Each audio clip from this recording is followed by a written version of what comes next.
Good morning, evening, or afternoon, my fellow reptiles, and boy, looking in this camera lens, my eyes are so circly. I haven't slept in nearly 48 hours, so I apologize if I come across as a bit loopy in this video, but about 2 weeks ago, I made a video on what I've learned about sex. Well, today's video is what religion has taught me about sex, because growing up in a religious household and growing up in the church, a Baptist church to be more specific, I was taught a lot of things which later in life I found out were simply not true about sex. Religion has a lot of misconceptions that it puts on young people, young women, young men, on what they should think about things. And one of these areas was sex for me. So let's jump right in. One of the first things that religion taught me about sex is that 1, women do not want sex. Women are not sexual creatures. Women have no sexual drive. Now, obviously, biologically speaking, this is simply false. In fact, in my personal experience, my first girlfriend that I had when I was 16, who was in fact religious, she was a fucking horn dog.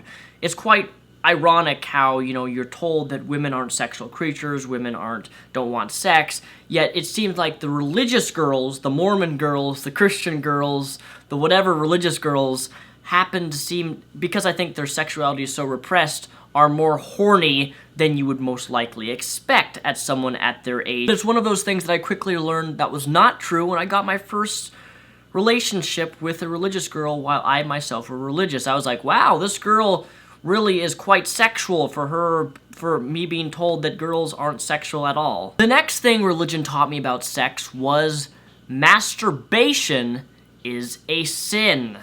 That jacking off, getting any sort of pleasure, is a sin. This goes for women and men. And what was more disturbing is that I was taught that if I did masturbate, if I did look at pornography, if I did get sexual pleasure from not being married, that God was watching me, because God can see everything, He knows everything.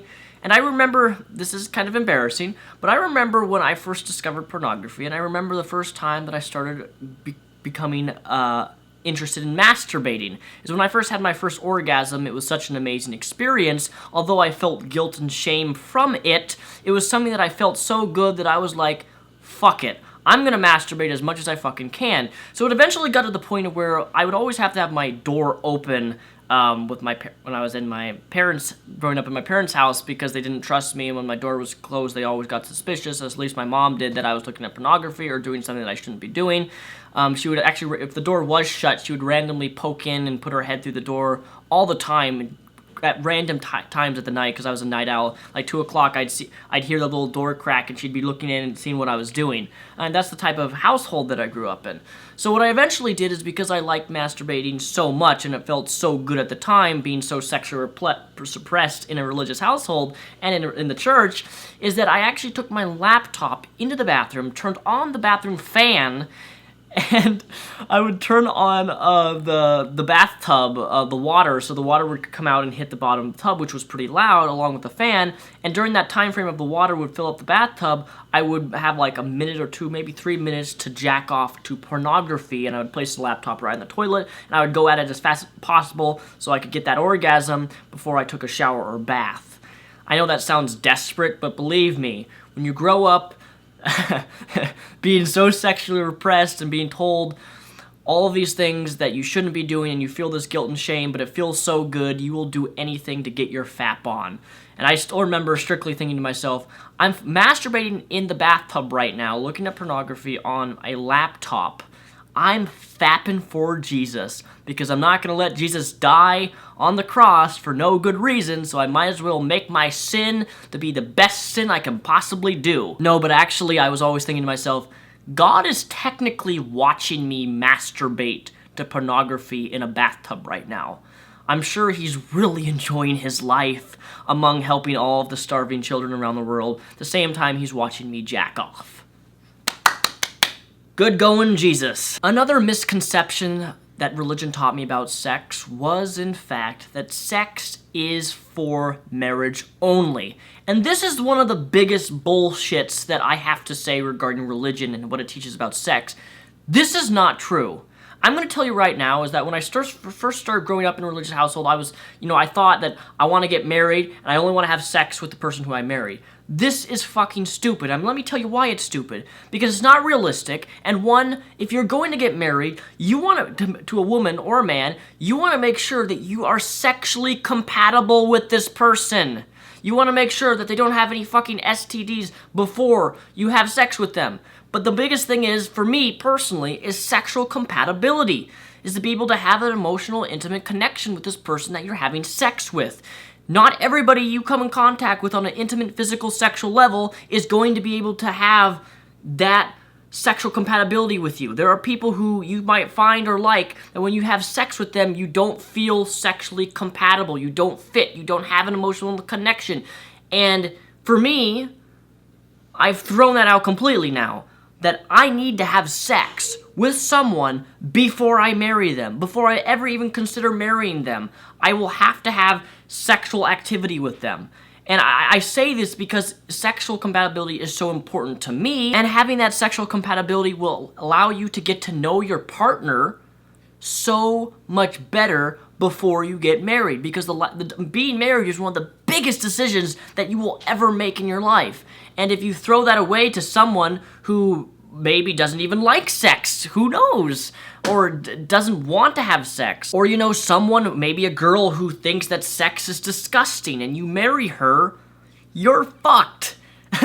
You want sexual compatibility, which is something that religion teaches that you only should have sex with marriage, which is fucking stupid. But if you want to have sex when you're married, that's cool. I just hope that you're not having it for any religious reasons, because if you are, I'm sorry, you're stupid. But I am not done yet, ladies and gentlemen, and my eyes are actually trying to shut in this video. So let's see if I can talk with my eyes shut for a little bit. I do blink, by the way. The next one that another misconception that religion taught me about sex is that the naked body is in fact shameful. You know the Bible, Adam and Eve, Garden of Eden, when they sin, they feel ashamed, they have to put cloth over their body. Well, me growing up, I was taught that seeing the naked body should not be looked upon unless you are married. But in general, seeing a woman's body completely naked, if you're not married to her, was considered lust, and it was considered shameful and wrong. And I'm going to sit here with my eyes closed because they're burning like fire right now, and I'm going to tell you this is utter fucking bullshit. There should be no shame in seeing the naked form.